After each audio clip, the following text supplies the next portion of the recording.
Hello, everybody. Welcome to the welcome to my channel, Real Lady Electrician. My name is Crystal, and I'm a retired electrician. And today, for Wellness Wednesday, we're going to be talking about asking for help is our topic, and then the subtopic is hyper independence or high achievers asking for help. Just a type of person that can't or has trouble asking for help. Let me make this full size. So I hope everybody is doing well today. And we're going to start by covering these two articles. I'll tell you where they're from and all the things. Share screen. I think the first one we're going to talk about is why it's hard to ask for help for people who are high achievers. Why do high achievers have difficulty asking for help? The not so secret anxiety diary. Excuse me. Okay. We're just going to start this right on. It says Laura Rippion and it has initials. And the website is calmwaters.com/the not so secret anxiety diary if you want to get to this article. Okay, but Calm Waters. I am a high achiever, but I have a hard time asking for help. Goal setting and goal achieving. That's what high achievers do, baby. That's what high achievers do, baby. In my best wedding crasher's voice. I don't think I have a wedding. I already like this author. But what about when you get stuck, lose motivation, or hit speed bumps along the way? Do you sit in it? Do you spiral and get caught up in the not good enough thoughts? Do you beat yourself up because you should know what to do or how to handle the situation? Absolutely. What if there was someone or something that could help you? Asking for help and support is no easy feat for a high achiever. I am willing to bet that often you try to avoid all costs, at least initially. Okay. Today, I'm sharing with you 5 reasons why a high achiever may have difficulty asking for help. I am an anxiety therapist in William, North Carolina, and exclusively work with high achieving women experiencing stress, anxiety, perfectionism, and burnout. I provide virtual anxiety therapy in North Carolina and Maryland. Ready to get started? Oh, schedule a consultation. I'm not going to schedule a consultation, so skip that part. And you can still see the article. So yeah, a little bit misleading. I didn't realize she was trying to get people to sign up to be to be her patients. So sorry about that, but you can skip it. You don't have to click on that if you are just going to if you're just going to read the article. Okay. 5 reasons why high achievers have difficulty asking for help. Asking for help is no easy task, but why is that? I tend to look at it as a good old, it's complicated, thanks Facebook, because there are many different reasons why it can be hard for a high achiever to ask for help. Check out my top 5 reasons in no particular order. Reason 1, asking for help is hard. Little Miss Independent, as a high achiever, chances are you've kind of been operating in a way that didn't necessarily involve a lot of other folks. And if it did, it had the potential to get messy. Flashback to trauma of group project days. So instead, you're just used to getting that done solo. I mean, no one else is going to get it done as you can. Am I right? Okay, number 2, asking for help is hard. Prove your worth. Women constantly have to prove themselves in the workforce, especially boss bitches. I know what that's supposed to be. Entrepreneurs and business owners, etc. In addition, imposter syndrome can hit pretty hard too. Right, like, should I be here? Am I worthy? Because of these things, there can be a pull to take it all on yourself and be superwoman. But even superwoman needs some help now and then, too. Reason 3, asking for help is hard. Being vulnerable, especially at work. She says everyone's favorite vulnerability doesn't seem to matter what it's concerning. The act of being vulnerable can evoke so much. That is scary.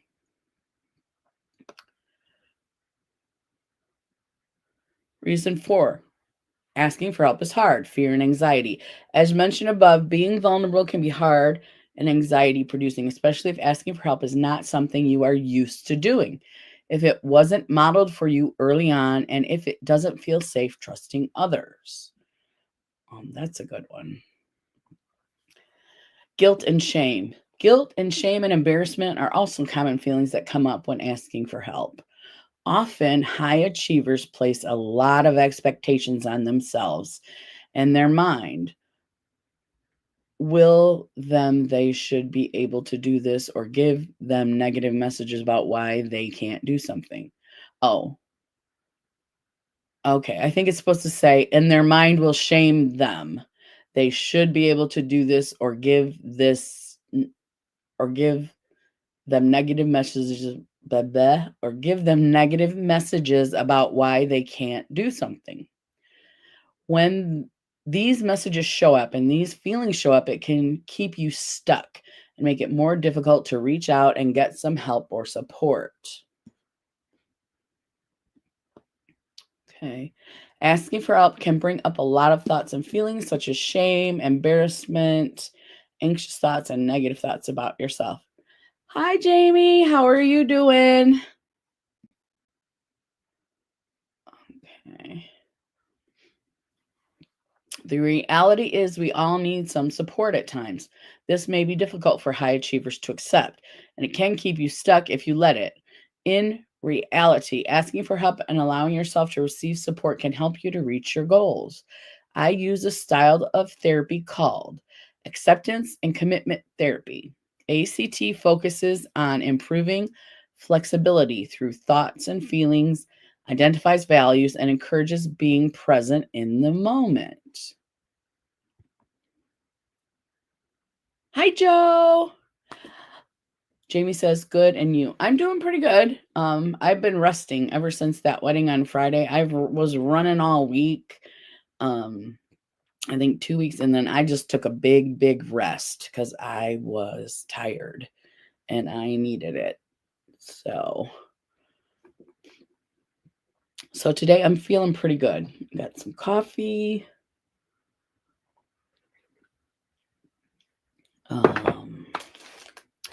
Reading the articles for high achievers. And I think we all here on some level are high achievers. I think we want to do the best. And so this one is just giving us 5 reasons why we're not. Okay, and then she wants you to schedule therapy for high achievers. Okay, I experience, learn more about me. I didn't realize that this was basically a kind of a commercial. I'll be right back. My phone is at 4%, so I have to change it really quick. Okay, Jamie. So today, Joe, I wanted to focus on high achievers, hyper independence. I think of a lot of us grew up that way. Do the best you can, be the best at what you do, and then you may not want to ask for help because it's a sign of weakness in our minds. It's not, but in our minds, it is. So I'm going to present the other article. Share screen. Trauma and hyper independence. This is the one. I haven't looked at it. I hope it's not trying to sell us something. Let's see. Psych Central. No, I think this is actually an article that can be helpful. Yeah, that last article, I didn't realize it was the author. She was doing this, and it was a little bit helpful, but she was giving us 5 reasons, and then she was offering to be our therapist. It was like a commercial kind of. I don't know how to say that correctly.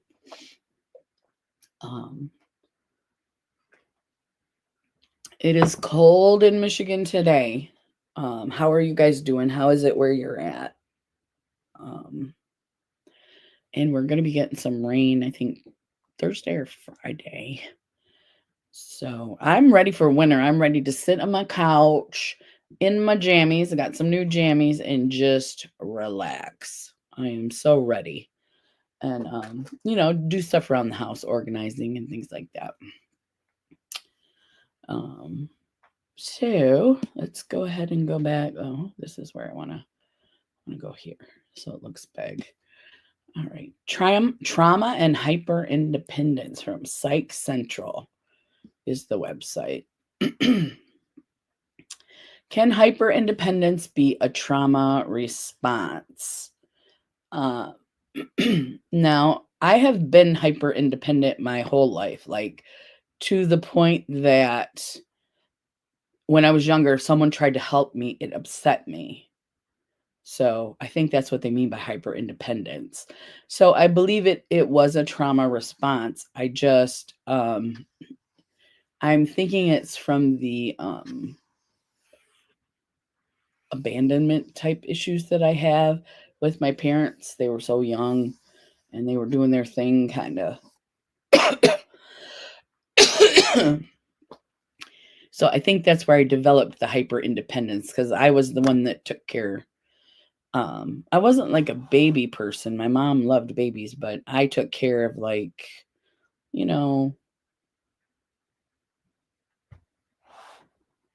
making sure, I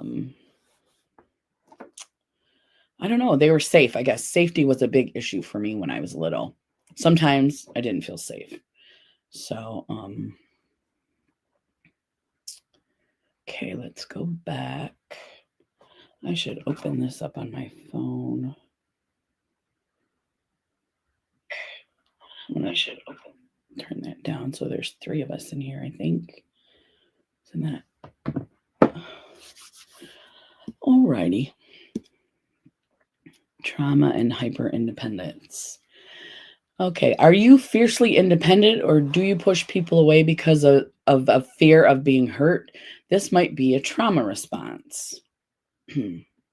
If you find yourself refusing help, even when receiving help would make things much simpler for you, you could be operating from a place of trauma through a response known as hyper-independence.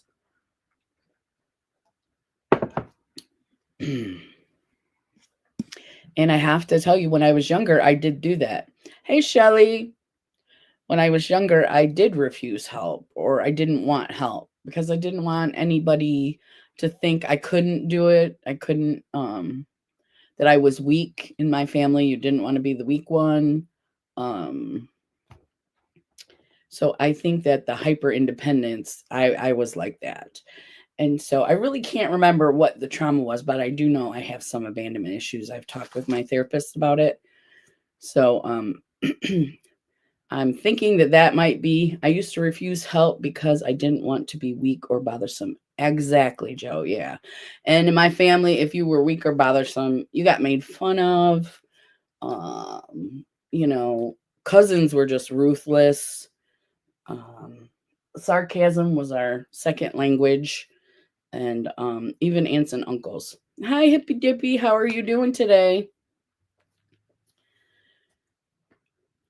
We're talking about hyper-independence. Yes, we have Kitty.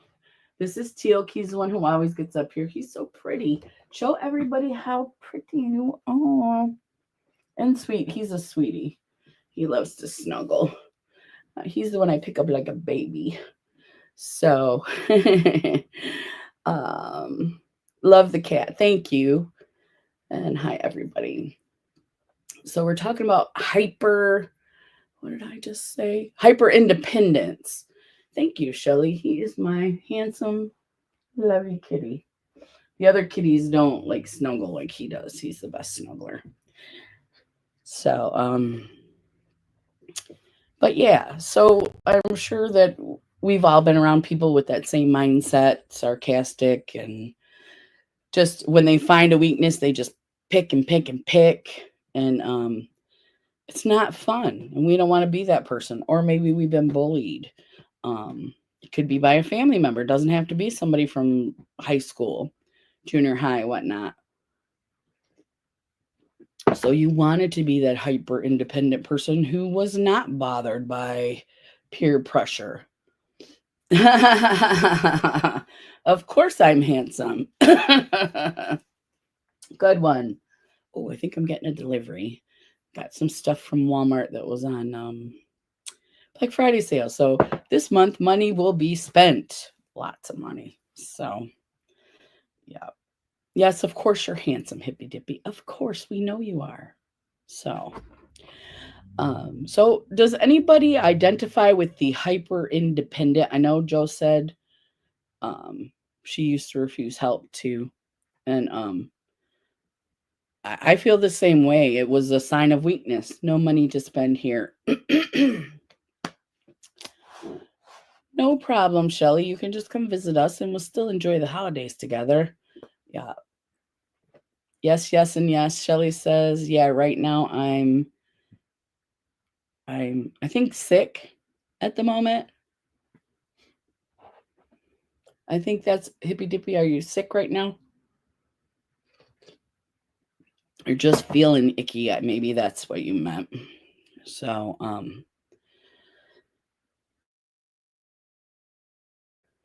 my internet again. It's cloudy outside. I don't know.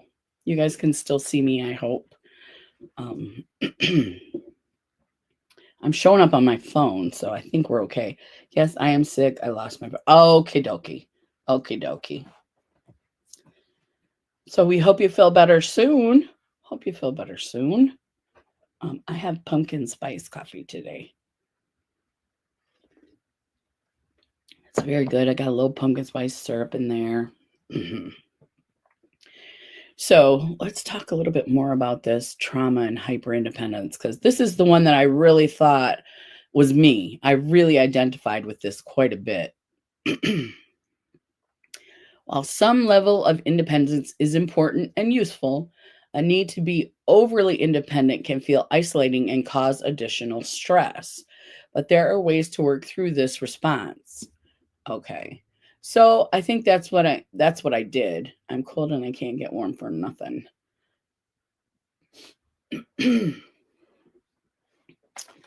But I'm cold. It's cold here too. So you know what, you guys? I forgot my medicine. I'm a little bit like slow on the uptake. I forgot my medicine. What is wrong with me? Excuse me. So, what was I gonna say about the hyper independence? I didn't bring my glasses either. Just not together with it today, I guess. The need to be overly independent can feel isolating and cause additional stress. That's how I was when I was younger. I wanted my family to be safe. You're fired. Okay, Shelly, you have to take over. So I wanted them to be safe, but I wasn't very close to either of my sisters. They were close. And then my brother was like 8 years younger. So I was the oldest, and I wasn't really close with my siblings until I got older. And I think that was part of that isolation, trying to be so independent that I couldn't share feelings and things with sisters and brothers. I didn't feel like I could. She says, oh no, and then you're rehired. Thank you, Shelly. I appreciate that. All right.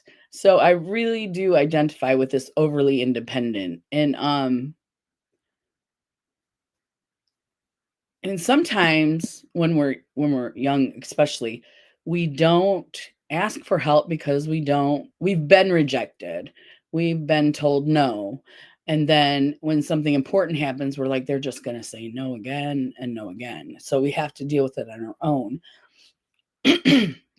So I think that was my mindset when I was younger, when I was a kid.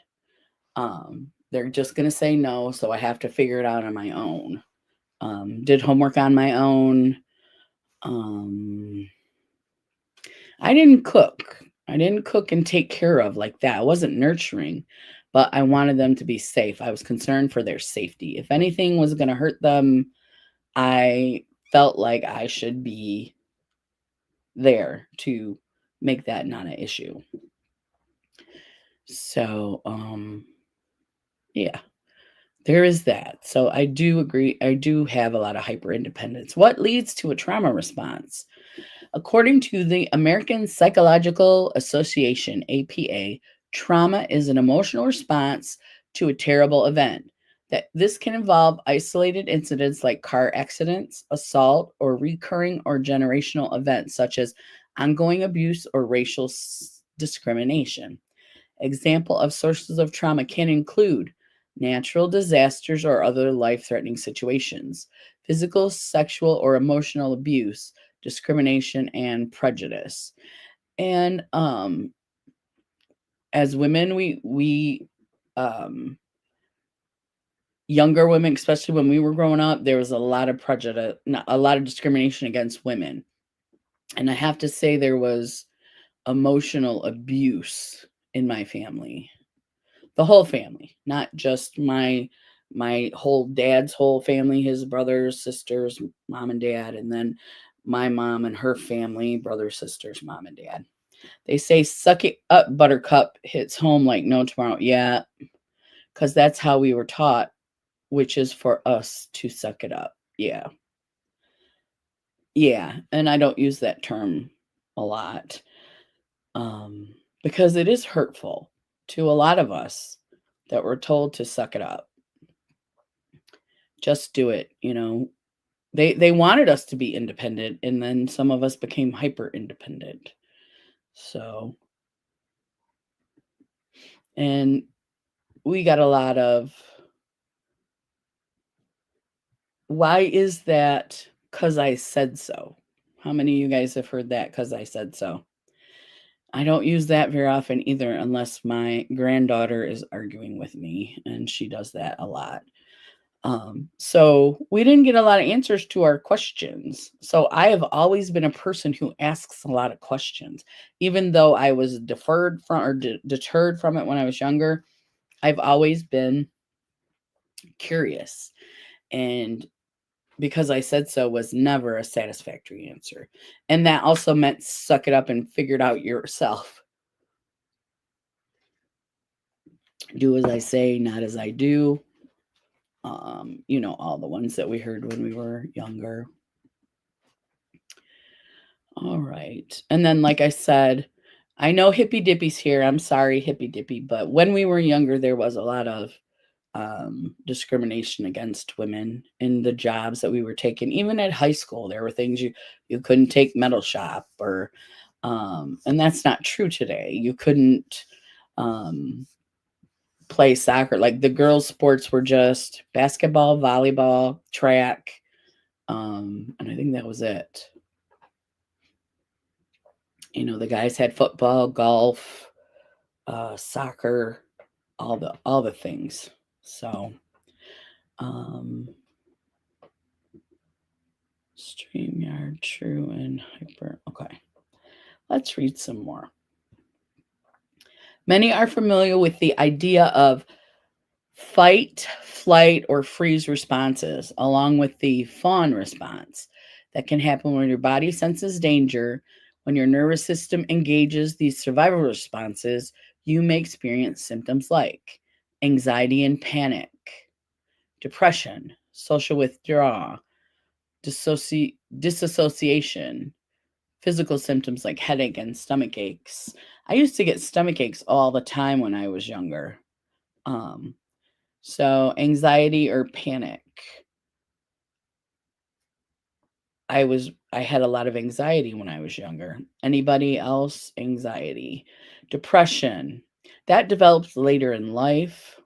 Social withdrawal. That was learned. That was learned through people saying, well, what do you know? Who do you think you are? um, you know, things like that at school. I don't know if they were saying suck it up because it's what it is, or they just didn't want to deal with it. I think they just didn't want to deal with it when we were younger. They didn't want to know, they didn't want to hear about it. Ignorance was bliss, and then until your kid does something horrible and then they're like, "Why? I didn't know." Well, you weren't paying attention, you know. Let's see. Encountering something that reminds you of a trauma can cause extreme physical or emotional reactions. Okay, let's go back to here the anxiety, depression, the social withdrawal. Let's talk about that and the physical symptoms. Um, did anyone have like where they would withdraw from a group of people or a person, someone who treated you that way? I think that those of us that are like, we like dogs more than people, I think we've had that happen quite a bit to us. Like, especially in social situations, because it's harder in a social situation. If there's a group of people and somebody's attacking you and nobody is helping you, then it can become I think that can cause a trauma. Um, so just social, we call it social anxiety. I think it's developed from that type of stuff because my brother has it, I have it, like where we don't really want to go out and meet people. My sisters have it as well. We have to force ourselves to engage. um yes, we were kids. I mean, what kind of problems could we have is what their thinking was.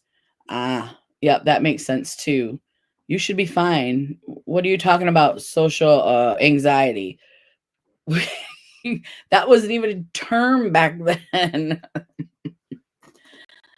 The next thing I do want to talk about is any physical symptoms. Even if you're not a kid, if you're an adult, do you have physical symptoms that you get with your anxiety? Um, when I was younger, I would always get a tummy ache and not want to go to school because I hated school. The social interaction was not good. But it's weird how, like, I wasn't picked on by a bunch of people, but there were just one or two really mean people in each class that would pick at you, you know. I don't know if they thought they were cute or if they liked you. I don't know.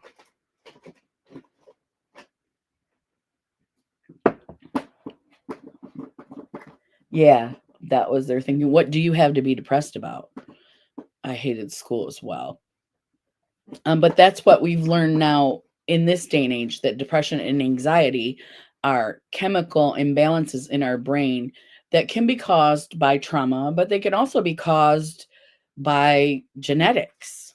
It doesn't all have to be a trauma. So my mom was depressed and my dad was anxious. I was anxious from the time I was a kid. I know that now. I didn't know that then. And then once I got older and with my work at the steel mill and being an electrician, you know, when I left the steel mill, I went to the factory. I loved my job so much more. At the steel mill, it was good, but it was just filthy conditions, hard work. I mean, climbing ladders, kneeling on steel for hours. Just things like that. I started skipping school when I was like 9 or 10 years old. I was was I a sophomore? We moved in the middle of my junior year. That's when I started skipping school. So,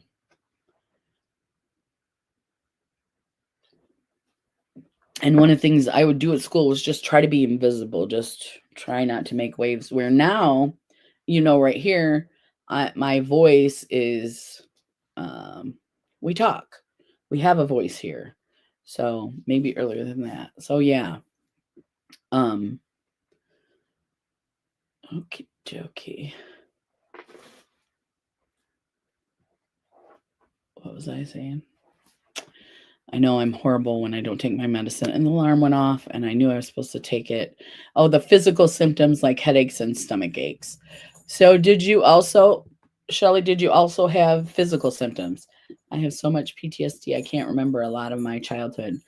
I don't remember a lot either. And I think I told you guys that story. Hey, get out of there. You're the one that broke that, bad kitty. Where'd you put that? Sorry, guys. He's messing with my broken cup. You're not supposed to play with that. Oh, this new kitten is a bit of a challenge. A little bit of a challenge. I love him. But yeah, he's still a kitten. And me and my husband keep saying, the other two cats were not like this when they were kittens. They were really sweet and calm and, so I don't remember what I was saying before he attacked my cup. But, physical symptoms. Has anybody had physical symptoms even now? Like now I would say I get a headache. I don't necessarily get a tummy ache because, I'm older and I know what it is. I know what the anxiety is, but I would say maybe a headache. So any physical symptoms, anybody?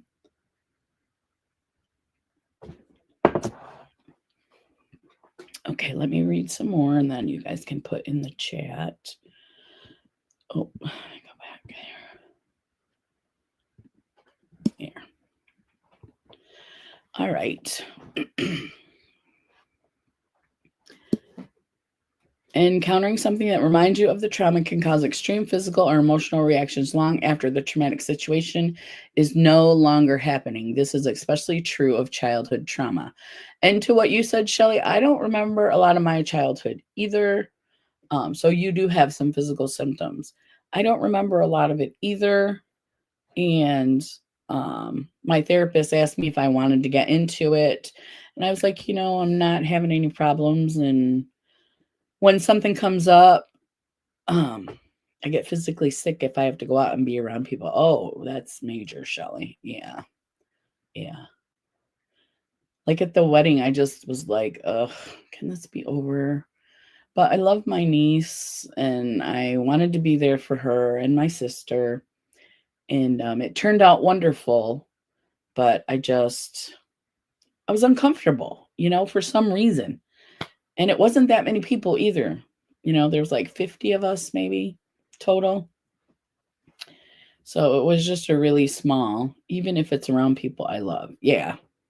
Yeah. So I don't know. I just didn't feel my best. And so I was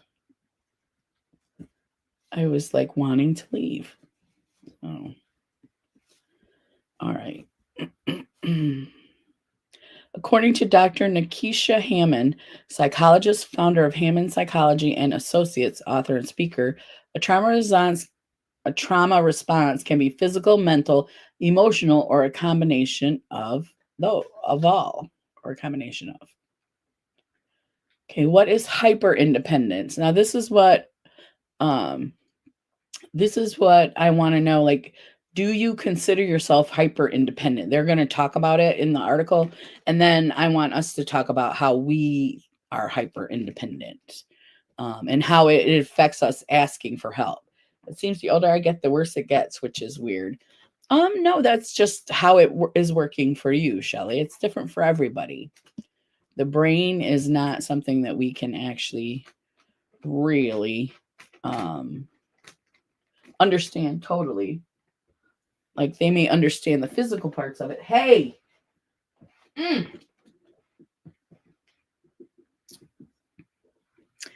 Okay, sorry. I'm back. Okay. That's up there. Okay.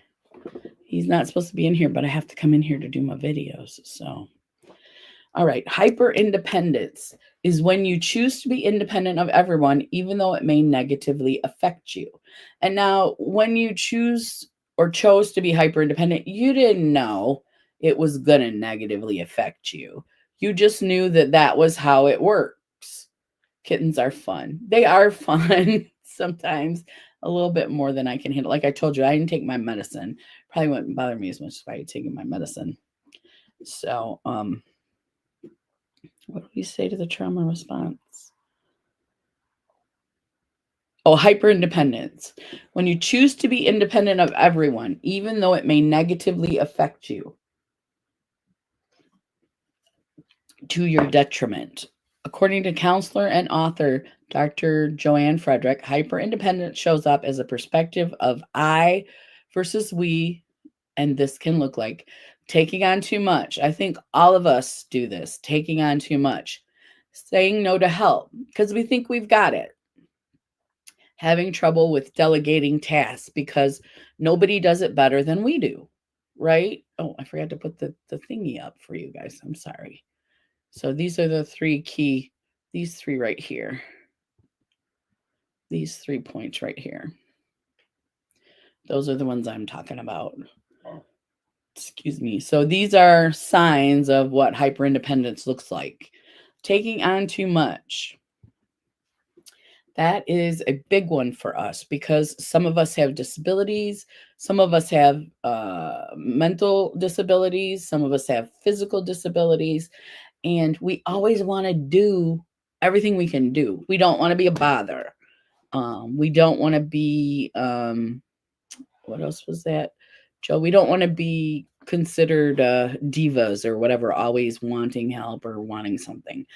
And so I think that we all do that. We take on way too much. I was way too busy last week.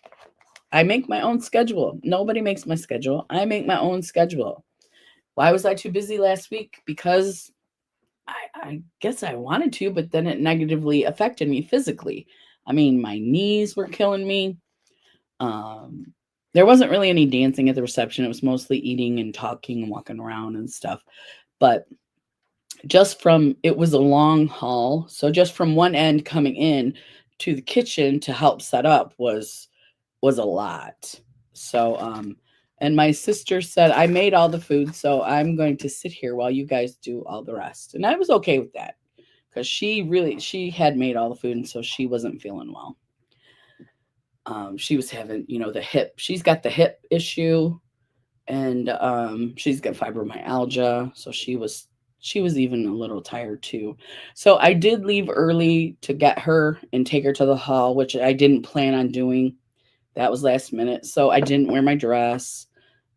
Free food. Yes, free food. And it was good. It was all good. But I'm the one that scheduled all this stuff. And I was going to go early and help anyway. It was just an hour early. It started at 6. It was going to be at 4.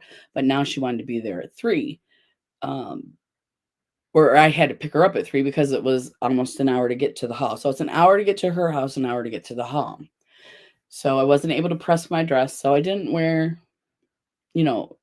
I was dressed nicely, but it was formal. So they had these glittery, beautiful gowns.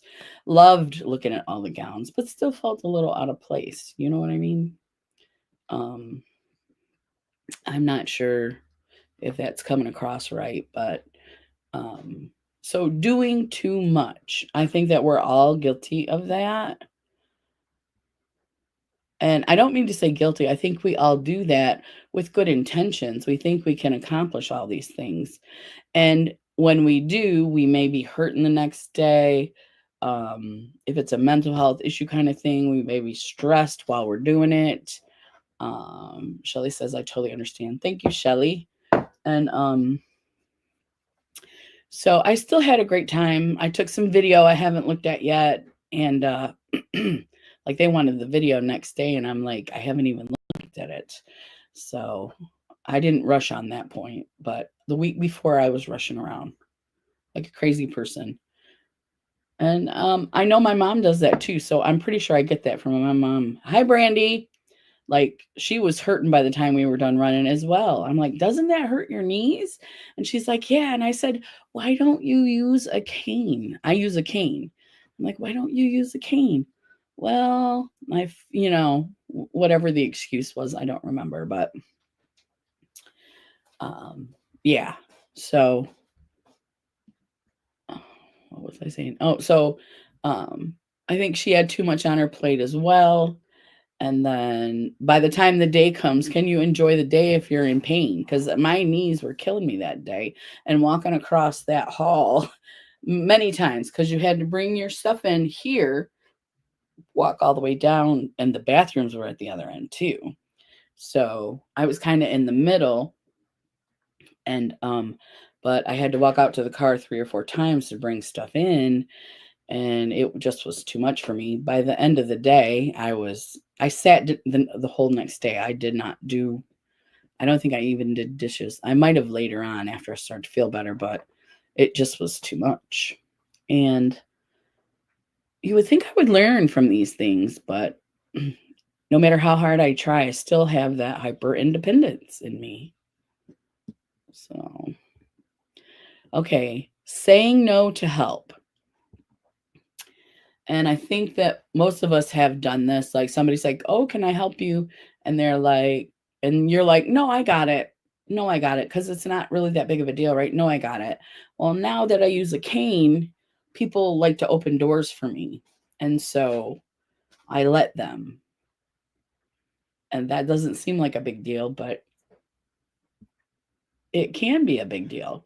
Like I'm walking into a store and somebody will grab the door, and that is helpful to me. But I did have to learn just to say thank you and not say, "Oh, you didn't have to do that," which I do still say that, but I say thank you because they're just being nice and they see that you have a cane and they just want to help you. Let them help you. But that can be difficult for some of us. It can be very difficult. Having trouble with delegating tasks. Um, I was never good at that.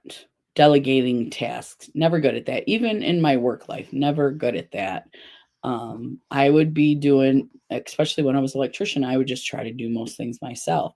Because if you're the girl and you ask for help all the time, then you're the girl that asks for help all the time. You guys know what I'm saying? If you're the guy that asks for help all the time, they just say, he asked for help all the time. But I was the girl. I didn't want to be the girl who asked for help all the time. So,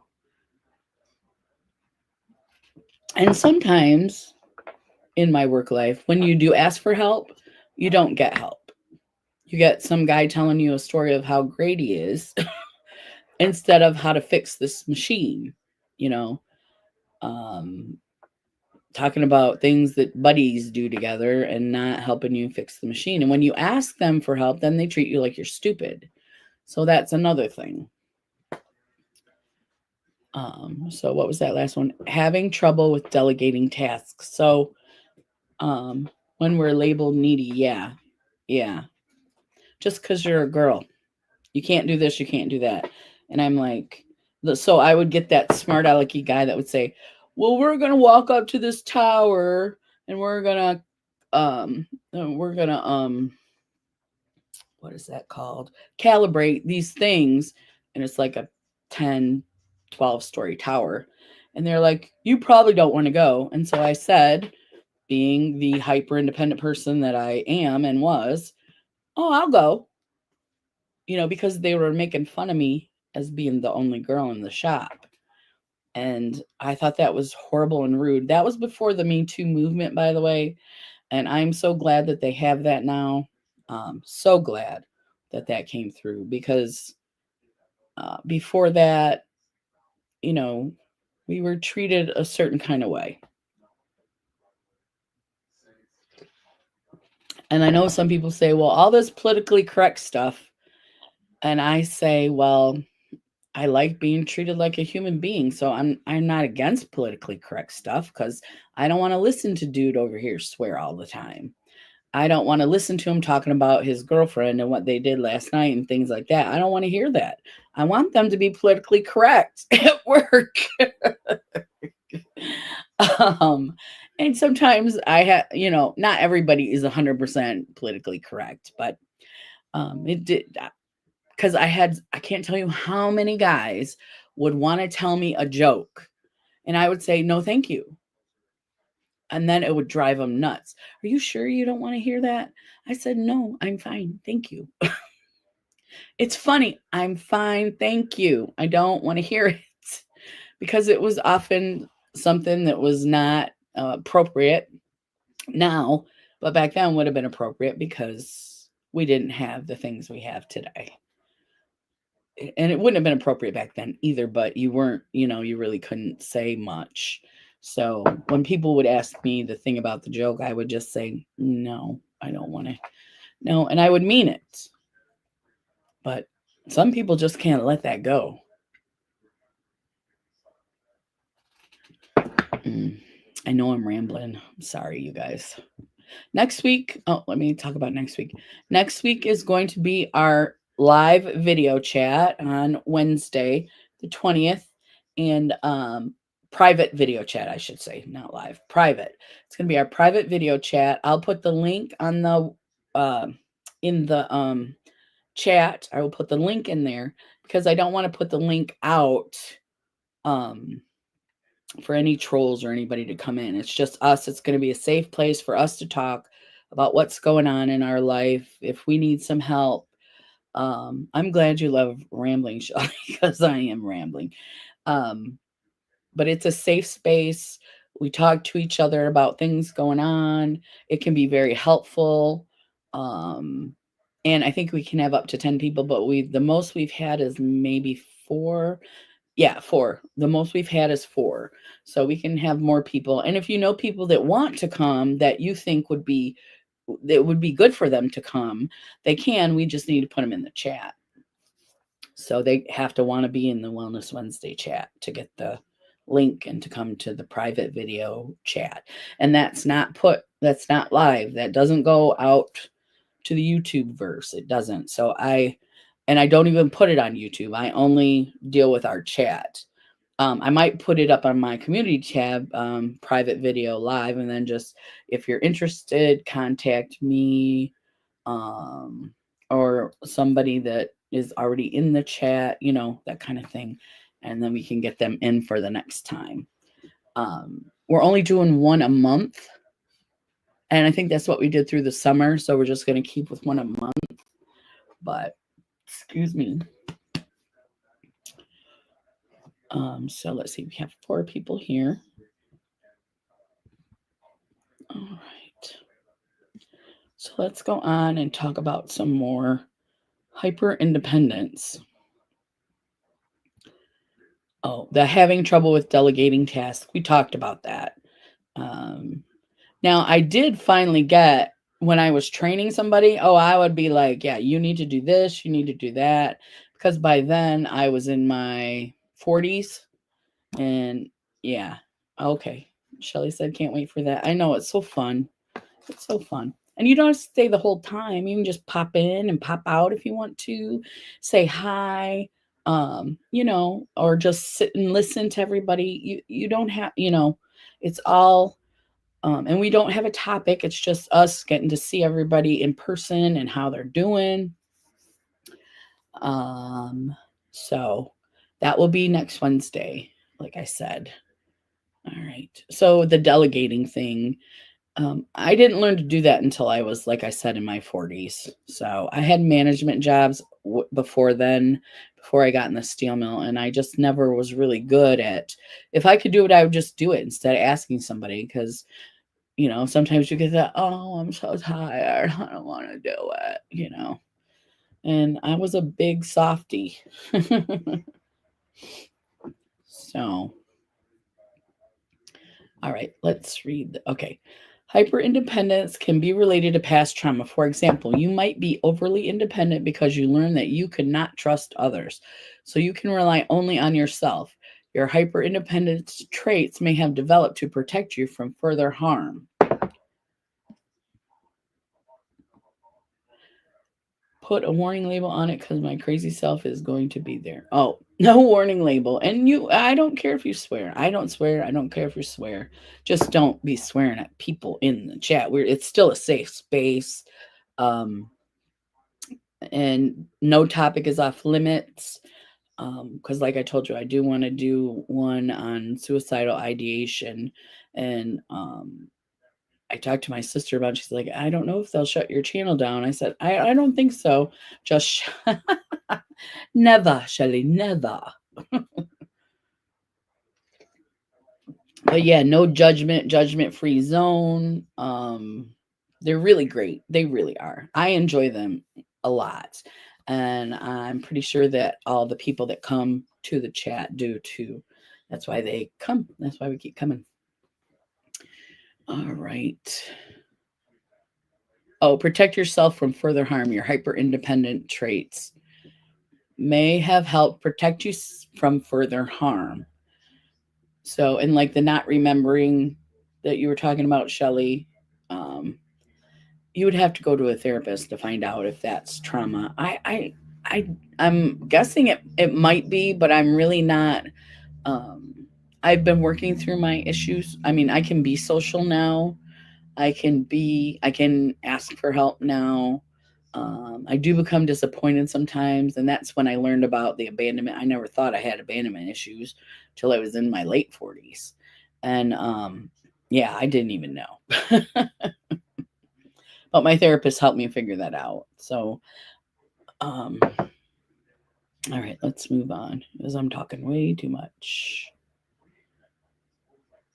If your hyper independent traits are related to a past trauma, these thoughts and behaviors likely developed without your conscious awareness.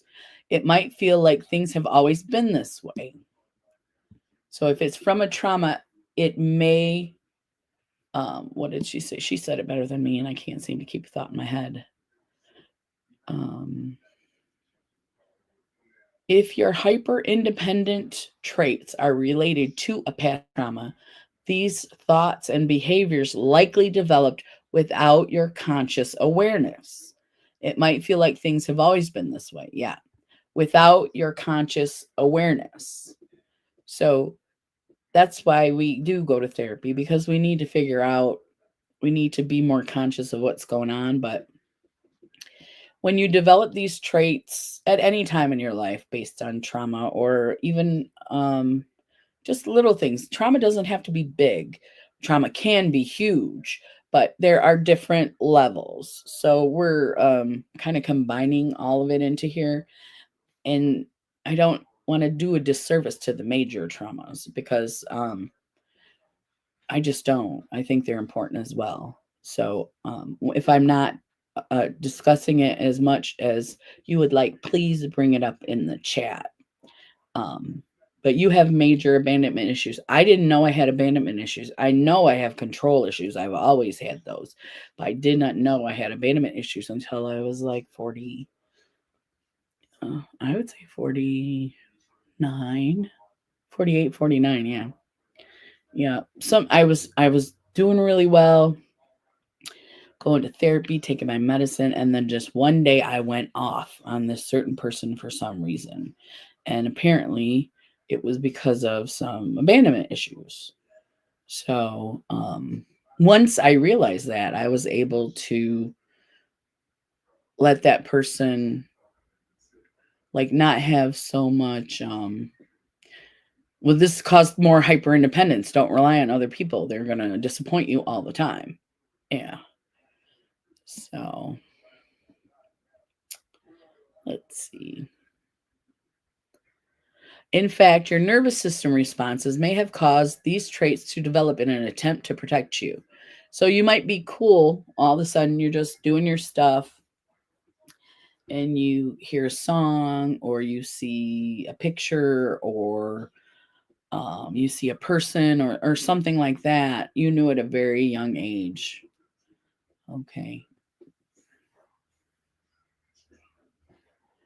So what was I saying? Let me go back and see. In fact, your nervous system response may have caused these traits to develop in an attempt to protect you. So I think what that is, people always say they're triggered, but I don't think a lot of people understand what that word means when you apply it to mental health, because triggered is a word that everybody seems to use now. And it's not for everybody, because some people are triggered. Like that day when that happened, what I was telling you about, I was triggered. I went off. And that is not like me at all. Not now. That's like young Crystal. That's like my little inner child, Crystal, having a tantrum. And I didn't understand why I was having that tantrum, but I wasn't, she was, the inner child was. And so that's when I learned about that. Because I'm sure, Shelley, that what happened to you was huge. And that's what I mean. That's a huge trauma. Mine was, I still was abandoned. I didn't realize it at the time, but I just thought, my parents just didn't care. Um, so that's where it went from there. Let's see. Let me fix the picture so you guys can see this better. All right. Sometimes the body and mind naturally come up with ways to survive the trauma, says Frederick. The whole idea is I need to protect me, and no one is ever going to do this to me again.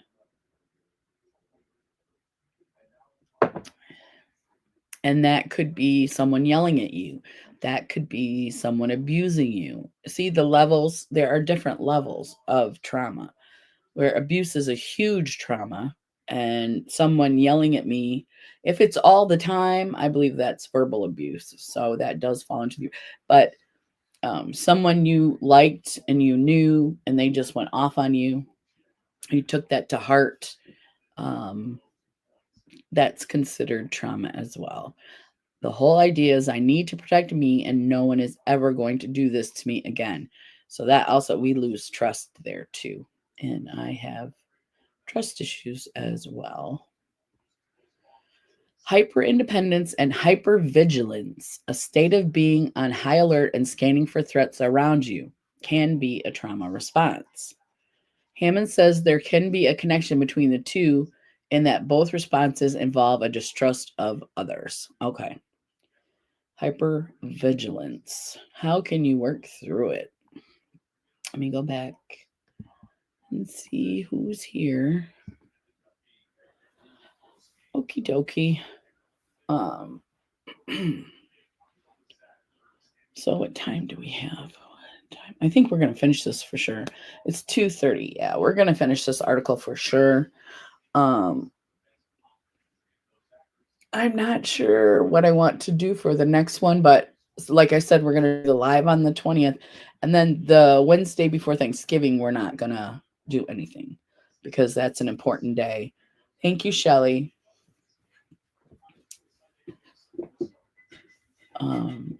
So the day before Thanksgiving, that Wednesday before Thanksgiving, we're not going to have any, there won't be any Wellness Wednesday on that day because everybody's going to be getting ready for Thanksgiving. So, okay. Trauma and hyper independence. Oh, how can you work through it?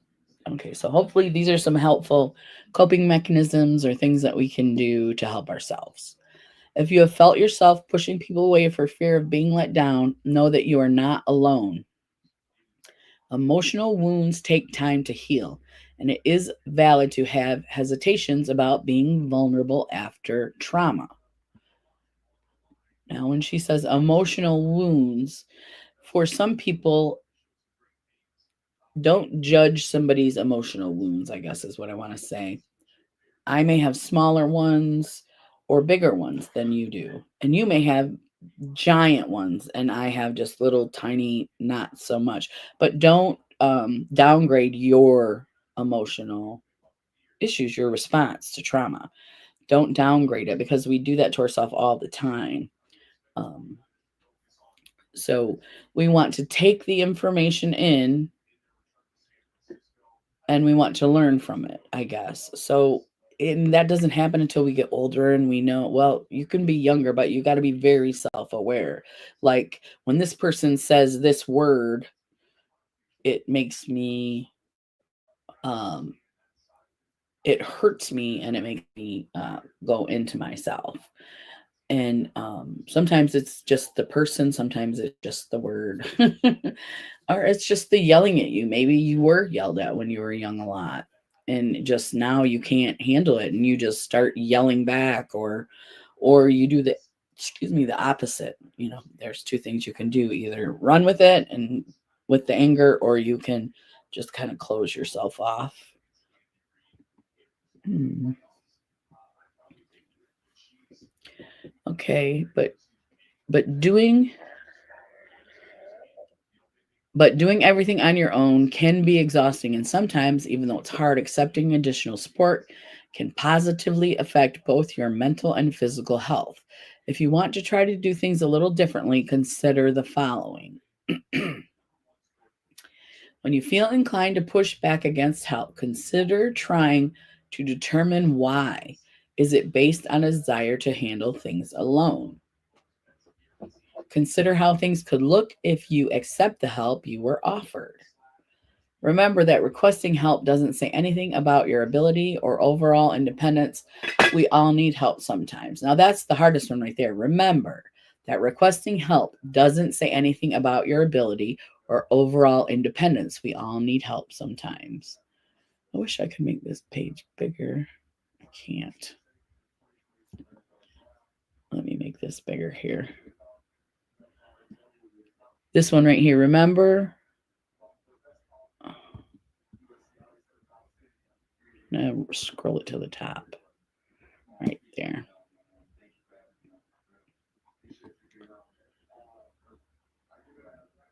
Remembering that requesting help doesn't say anything about your ability or overall independence. We all need help sometimes. So that's why I said the older I get, the worse it gets, because the trauma should be healing by now. Um, I don't know. I don't know if trauma ever heals. I know you can get through it. I know that, with therapy and meds, that I'm able to deal with it. Like if someone gets in my face now, but when I was little, if somebody did that to me, it hurt me. It hurt my feelings really bad. So, but as I'm older, I get um, I'm getting better at dealing with it. But I don't know if the trauma heals. I don't know what word to say, but get over it is not the word, Shelley. The only way to get over it is to get through it. And that doesn't mean it's going to go away. You're going to get through it. So, I still think we carry those with us, and we have to learn to deal with them. And that's why therapy helps us with that. They help us deal with coping mechanisms, I call them, from your trauma responses. So, I don't think it's getting worse because you're getting older. I think that it's not going to heal, and once you realize that you have to get through it and it's not going to go away, that it might be easier to absorb, maybe, or to um but yeah, it's once you deal with it, it should get better. I don't think it ever goes away, though, to be honest with you. You never forget it. Does that make sense? It never goes away. You never forget it, but you get better at dealing with it. Anybody else here have anything they want to say about trauma? Go ahead, Shelley, if you want to, if you have an idea, because like I told you, I'm kind of rambling. Yes.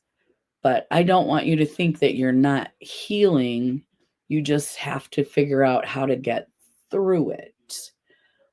And that's where therapy helps us to get through it, because not everybody can have the same therapist.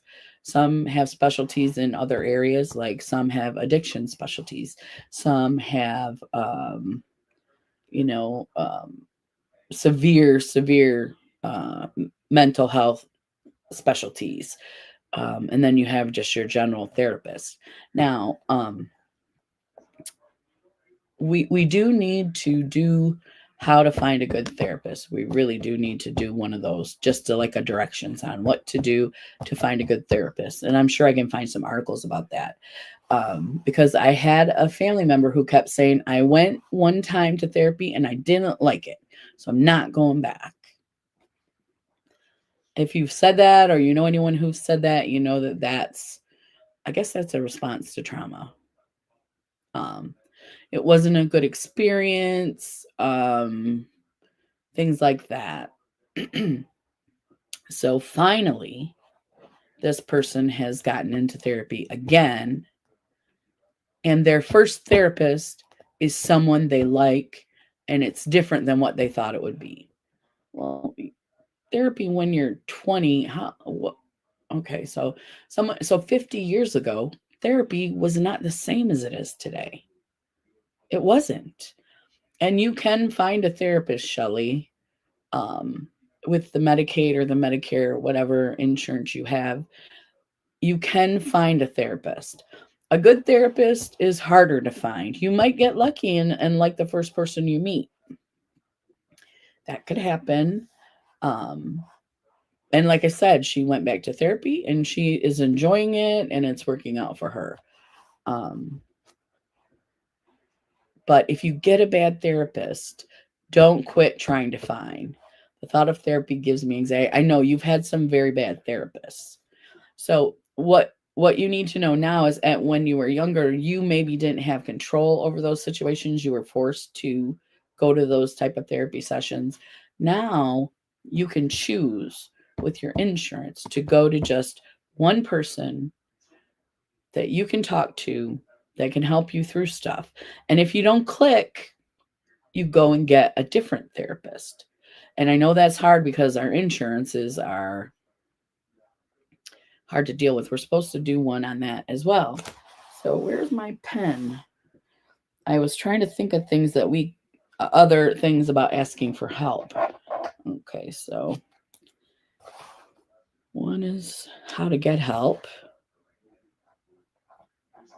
I'm using a lipstick. How to get help specifically, because we want to give people specifics. I'm big on that because if someone says, yeah, you can get help and then doesn't give me a way to get it, um, I have control. What do you mean, Shelley? And the kitty might have took it. It's highly possible. Specific. And then the other one was insurance. Yeah, we want to talk about insurance. That might be the same issue,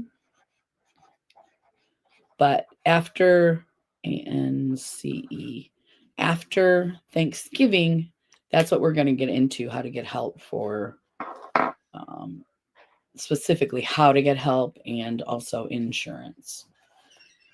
So, so yeah. And you know what? If you're in the session and you don't feel comfortable, you can leave. You you still got to pay for the session, but you can leave. So if your insurance is paying for the session, they'll still pay for it. But if you're not comfortable and you don't feel comfortable with that person, I have control in therapy, not like when I was a kid. Exactly. Yeah. You are the person that is going to decide who's your therapist, when you go, because they might say, you got to come 3 times a week. You, when it's good for you, you can come. Say, I can only come twice a week and I can only come on these days. You have that control now. And don't let your therapist run over you if they're like, well, this is what I have available. Usually that's what they'll say. This is what I have available. What would you like to do?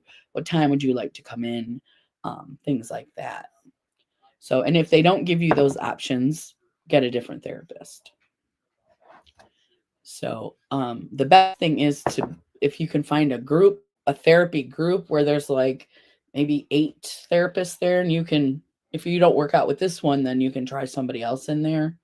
That's that was one of the things that I enjoyed about my previous therapist, that if she said that if you need to, we can schedule you with someone else. Don't worry, you don't have to stay with me. She was great. She was a great therapist. I'm sure she's retired now. And with I have to get the new Medicare,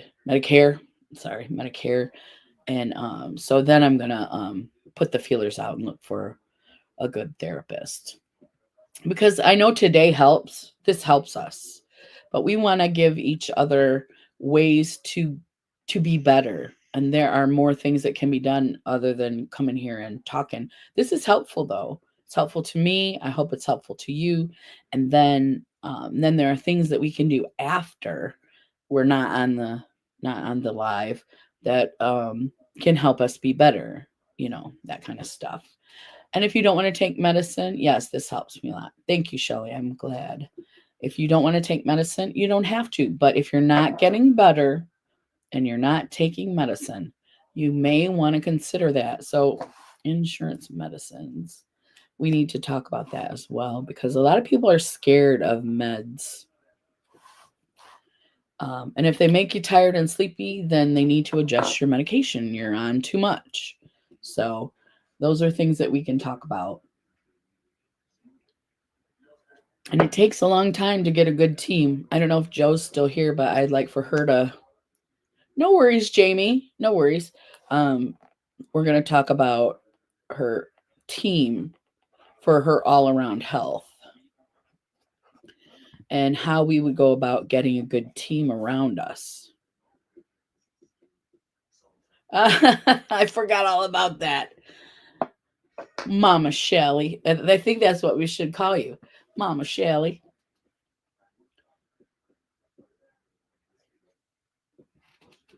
So, yeah. All right. I'm going to read some more. You guys go ahead and chat. Remember that requesting help doesn't say anything about your ability or overall independence. We all need help sometimes. I keep repeating that because it's going to be hard to remember. We all need help sometimes is true. I believe that. But requesting help doesn't say anything about your ability or overall independence. That's what I need to remember. Requesting help doesn't say anything about your ability or overall independence. If you have, oops, let me make sure, make it bigger.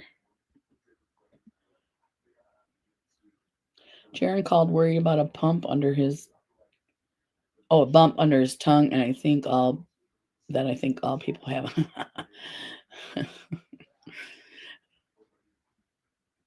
Okay, there's the article. When you feel inclined to push back, consider trying to discern. Okay, we already did that. If you have experienced trauma or post-traumatic stress disorder, psychotherapy, talk therapy may help you work through the thoughts, feelings, and behaviors that resulted from the experience. And I know, Shelley, you've mentioned PTSD before.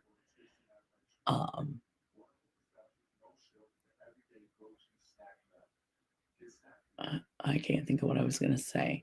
So anyway, psychotherapy, talk therapy may help you work through your thoughts, feelings, and behaviors that result from the experience. Therapy aims to help improve your relationships, help you develop healthy coping methods, and ultimately move towards healing. So, and like I said, healing, I don't think that means it's going to be gone. I think it means that you'll know how to deal with this and the coping methods and how to get through it. So you can read about evidence-based therapies for trauma here. You can click on those links if you guys want the article. It's psychcentral.com, health/hyperindependence. Okay, there's an advertisement for BetterHelp. How can we support a loved one who is hyper independent? Geez, I don't know. Those of us that are hyper independent, we don't want help. You have a warrior as a grandson, Shelley. A worrier. Awesome sauce. How can you support a loved one who has hyper independence or who is hyper independent? Supporting a loved one can be tricky, but there are ways you can help. How a person manages trauma can show you a glimpse of their coping abilities, but it is important to know that just because a person has a strong emotional response to trauma does not mean they are weak, Hammond said. So just because you have a strong response to trauma, it doesn't mean you're weak. We're talking about hyper independent people who don't want any help, who don't think they need any help, think it's weak to ask for help. What else? So it's a good, this Psych Central article is a good article. Yeah. Runs in the family, Jamie. Okay. So yeah, that's what we're talking about. Um so how a person manages trauma can show you a glimpse of their coping abilities, but it is important to know that just because a person has a strong emotional response to trauma does not mean that they are weak, Hammond says. Check in with them. For someone who has hyper independence as a response to trauma, it can help to be present in a supportive way, but not overbearing. Let them know you care about them and that you are there for them if they need to talk to someone. Some people need several check ins to understand that someone else cares. And for some people, they may respond and have a more in depth conversation if you check in with them.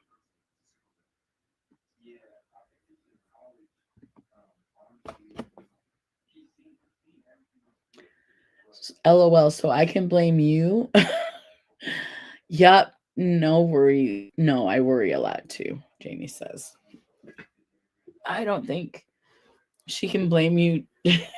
You just became her mom last week, so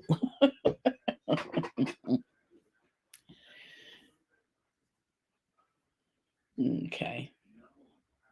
Let me read that again. Okay.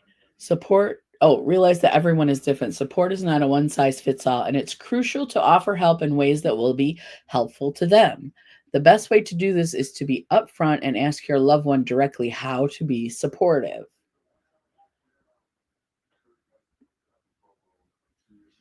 Help them to create a community of trust. And that's what we have here, I think. I think we have a community of trust here.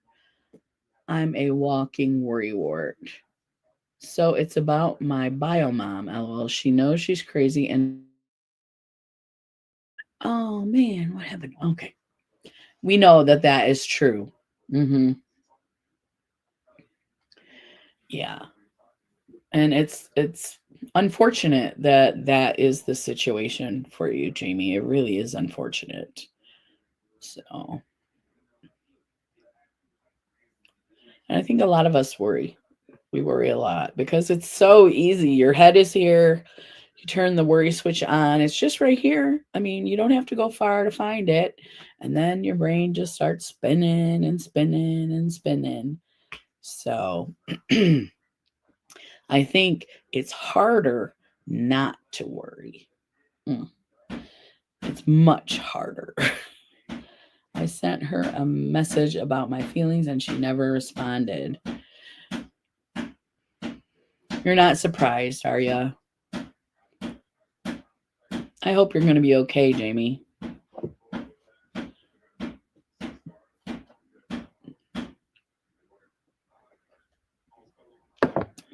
I hope she even read it is another thing as well. So I'm crazy too, but not a mean crazy.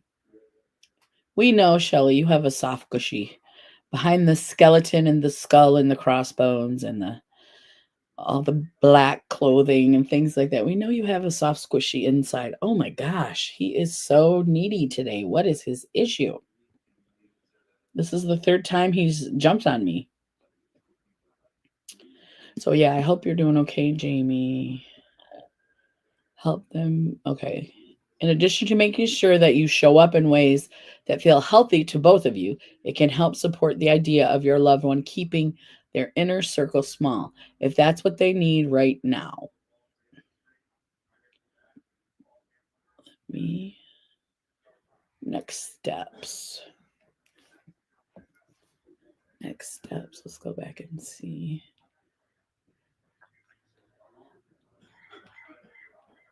Kitty playing the drums. I knew it was really my final goodbye. Well, I'm glad you told her how you feel because that's important. You got your feelings out. You told her how you feel. What she does with that or doesn't do is her decision. So, shh, you'll ruin my rep. I know, Shelly. I won't tell anybody. Don't tell anybody outside of our group. And this will not be saved on YouTube either because me and Jamie got to go through and clear out our StreamYard. So, yeah, let's try and get together today, Jamie, if you've got time. Yeah, at least the conversation won't be on StreamYard. I don't know if you'll be able to see the video, but when I try to go back and look at a live chat, it won't show up. Like if someone gives me their handle and I try to go back and look for it, it's not there because our StreamYard is too full. Hello, mister. He's so sweet. I know he wants something though, because 4 times in one video, nah, it doesn't normally happen. Okay, let's finish up this article. Trauma can be pervasive, and because everyone is different, we work through trauma in varied ways. Pushing against help or support from others due to a need to be independent or hyper independent is a common trauma response. If you have found that you reject help and support from loved ones, even when it could be beneficial, you can consider connecting with a therapist or counselor to aid in getting to the root of your trauma and developing more positive coping skills. Trauma is something that sticks with you, but it doesn't have to. I think this is what, and it doesn't have to control your life. Everyone needs help sometimes, and there's no shame in asking or receiving it. So I think that's what I was trying to say, Shelly. I don't think trauma goes away, but I think we learn to deal with it. Um, it doesn't have to control your life. Everyone needs help sometime. And so even though it sticks with us, we learn to get through it and it doesn't control our lives. Can you guys see him? He's just being so cute. How cute are you? I'm holding him like a baby. You're just being a brat.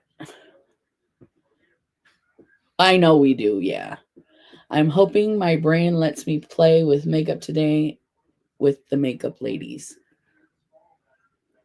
Yeah, Shelly, if that's something that brings you joy, definitely do that.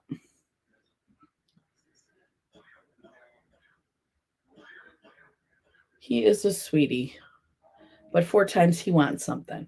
He wants me to get him something to eat or something. He wants something. And he's just being, look at him. He's just being a cutie. Oh, I'm going the wrong way. He's just being a cutie patootie right here. I want to thank every one of you for being so kind to me. It does, but my brain gets in the way. Yeah, yeah. Uh, you're such a goofball. He's heavy when I try to hold him like this. I gotta use both hands. I can't get on the computer. Okay. So trauma is something that sticks with you, but it doesn't have to control your life. Everyone needs help sometimes, and there's no shame in asking or receiving it. These are online talk therapy options that you can explore. But most of these, I think BetterHelp does not take insurance. I don't think hers does either. Our ritual, um, I'm not sure about that one. I've never heard of that. So, okay, so we did get through this one, but I did like this one a lot. What are you doing? What's going on?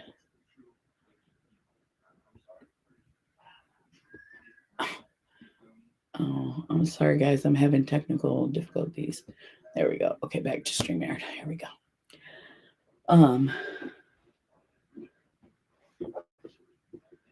Right, your brain gets it. I get that. You deserve our kindness, Jamie, but you're welcome. Jamie, it's easy to be kind to such a sweet lady like you. I know. I've told you guys that the first thing I noticed about Jamie was how kind she was. Just a sweet person. So next week, we're going to be having the private live. I'll put the link in our chat. If you want someone to join the chat, just ask them, and then I think I don't think I put any kind of rules about it. So, oh, Joe, that was sweet. You deserve our kindness, Jamie. Oh, you got to get down now. Um, thank you so very much. My whole life, I have been treated like I was a horrible person, and we know better. We know better. Um,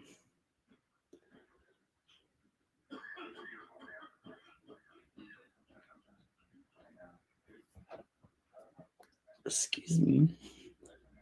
And you do, Jamie, deserve our kindness. And it is easy to be kind to you because you are so sweet. Um, let's see. Make sure everyone comes to Life with Christine at 5. My time today for a live playing with makeup. Okay. Make sure everyone comes to Life with I love Christine. And she comes sometimes to our stuff here too.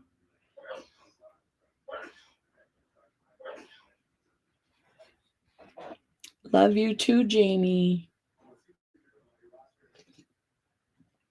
Okay. So I'll cover it again. Let's see what time we have. I think we just have a few minutes. So next week is our private live on the 20th. The link will be in our group chat. The week after that is the Wednesday before Thanksgiving. We won't be doing anything there.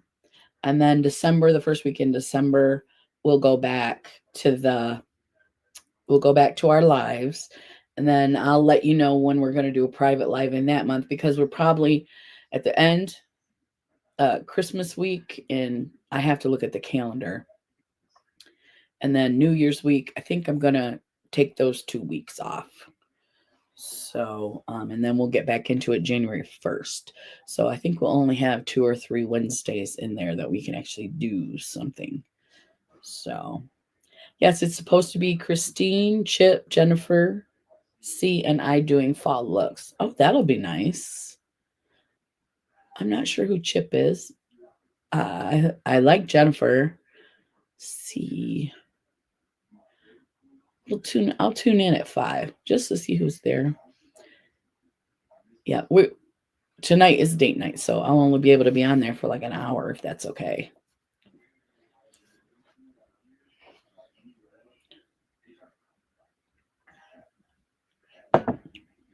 Okay. So, anything else you guys want to put in the chat? Anything going on?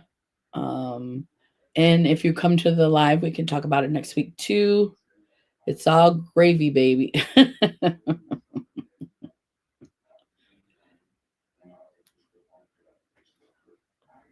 Yeah. And I do need to talk to Miss Jamie after this live. So, I'll call you, Jamie. I'll call you and we'll figure something out. All right. So it is 2:58. I'm going to let you guys go. Thank you all for coming today and listening to me ramble, and I'm sorry I didn't take my medicine.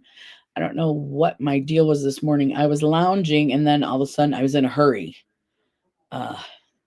And I forgot my medicine. So I'm going to go do that right now because you can tell I have the brain fog. So thank you all for coming. Thanks, Jamie. Thanks, Joe. You guys have a great day too. And I will talk to you next Wednesday. Bye, everybody. Bye.